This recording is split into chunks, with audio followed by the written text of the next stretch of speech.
Let's divide 414 by 2. Hey math adventurers, ready to conquer division? Don't forget to hit that subscribe button and join the Let's Stud family for more awesome math fun. Let's start dividing 414 by 2. First, look at the digit in the hundreds place. It's 4. We'll use the digit 4 for this step.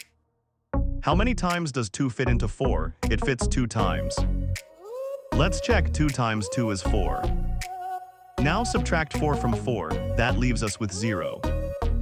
Awesome, you're doing great, keep it up. We've finished this step, time to move to the next digit. Next up, let's look at the tens place. We have a 1. Bring down the 1, now we have 1 as our partial. Can 2 fit into 1? Nope, it's too small, so 2 fits into 1 0 times. Let's check 0 times 2 is 0. Subtract 0 from 1, we have 1 left. You're doing amazing. Don't worry if the quotient is 0, it's part of the process. We've got one more digit to go, let's bring it down. Last but not least, let's bring down the last digit 4. Our partial is now 14. We brought down the 4, creating the number 14.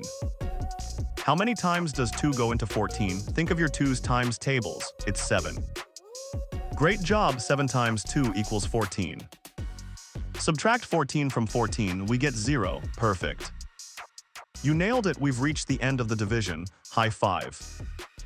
And that's it, we've successfully divided 414 by 2. The answer is 207. So 414 divided by 2 is 207. Great job, everyone. We just tackled long division step by step. Remember, even big numbers can be divided with a little patience and practice. You've got this. That's all for today. Keep practicing, stay curious, and check out more exciting math adventures on Let's Stud.